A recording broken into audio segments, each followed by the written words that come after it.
কোনোবাই এটা আচৰিত কথা কৈছে যে মানুহে আপোনাক ভাঙিব বিচৰাটো ডাঙৰ কথা নহয়। আপুনি কি বিচাৰে সেয়া গুৰুত্বপূৰ্ণ। এখন গাঁৱত দুটা ল'ৰা ছোৱালীৰ বন্ধুত্ব হ'ল। এটা শিশুৰ বয়স 8 বছৰ আৰু আনটোৰ বয়স 10 বছৰ। দুয়োটা ল'ৰা ছোৱালীৰ বন্ধুত্ব দিনক দিনে মজবুত হৈ আহিছিল। দুয়ো একেলগে স্কুললৈ গৈছিল, একেলগে খেলিছিল।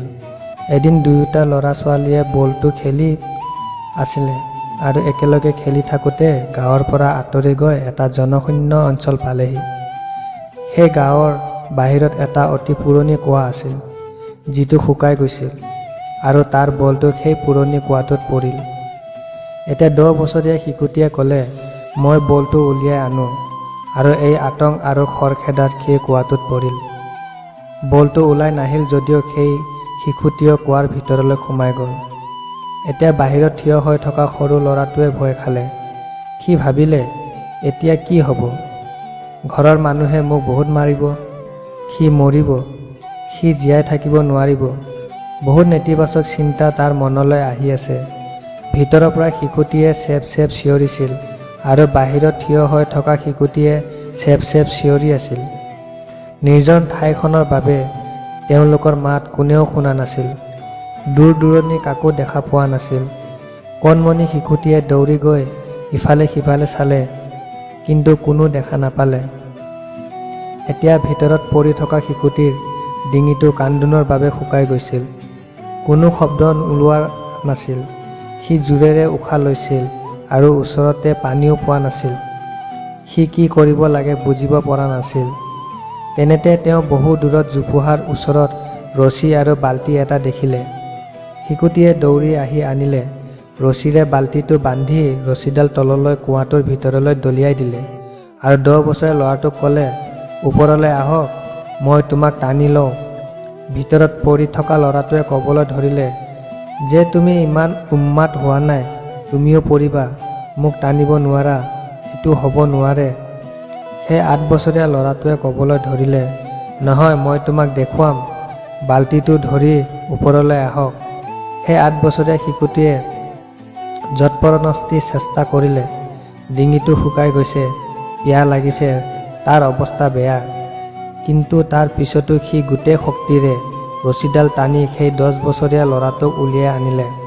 এতিয়া সেই ল'ৰাটো যোৱাৰ আগৰ ৰাতি হ'ল। এতিয়া দুয়োটা ল'ৰা ছোৱালী গাঁৱৰ ফালে গৈ আছিল। যেতিয়া দুয়ো গাঁও পালে, ভিৰ গোট খাই আছিল। মাক দেউতাক দুয়োজনীয়ে কান্দি আছিল। গাঁৱৰ মানুহে কৈ আছিল যে ল'ৰা ছোৱালীবোৰ পোৱা যাব, কিন্তু ক'তো নাপালে। সকলো চিন্তিত হৈ পৰিছিল। এই ল'ৰা ছোৱালী দুটাক গাঁৱৰ ফালে অহা দেখি মানুহবোৰে আনন্দিত হ'ল যে দুয়োটা ল'ৰা ছোৱালীক পোৱা গৈছে। এতিয়া মানুহে দুয়োটা ল'ৰা ছোৱালীক সুধিবলৈ ধৰিলে যে তেওঁলোকে ক'ত আছিল। এই ল'ৰা ছোৱালীবোৰে কি ক'ব বুজিব পৰা নাছিল। এতিয়া দুয়োজনে সঁচা কথা ক'লে।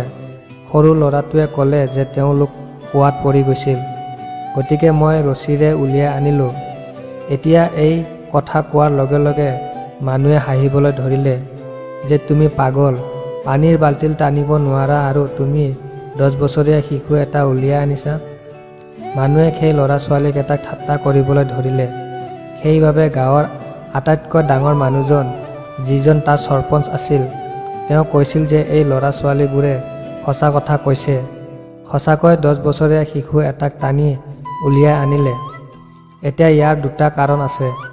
প্ৰথম কথাটো হ'ল, ইয়াৰ আন কোনো বিকল্প নাছিল। ই জানিছিল যে ইয়াক উলিয়াই নিদিলে ই মৰি যাব। আৰু দ্বিতীয়তে, ইয়াৰ চাৰিওফালে কোনো নাছিল যিয়ে ক'ব যে আপোনাৰ লগত এনেকুৱা নহ'ব। গতিকে এই ল'ৰা ছোৱালীবোৰ সঁচা। যদি আপুনি জীৱনত সফলতা লাভ কৰিব বিচাৰে, তেন্তে এইবোৰ কথা মনত ৰাখিব। প্ৰথমতে, আপোনাৰ হাতত কোনো বিকল্প বাকী নাই, সেই কামটো কৰি দেখুৱাব লাগিব। আৰু দ্বিতীয়তে, যেতিয়া আপোনাৰ ওচৰ চুবুৰীয়াই ক'বলৈ আৰম্ভ কৰে যে আপুনি কৰিব নোৱাৰিব, তেতিয়া বধিৰ হৈ পৰে, তেওঁলোকৰ কথা নুশুনিব। আজিৰ কাহিনীৰ পৰা মই আপোনালোকক ক'ব বিচাৰিছোঁ যে আপোনাৰ কৰিবলগীয়া কামটো এটা কৰক। ধন্যবাদ।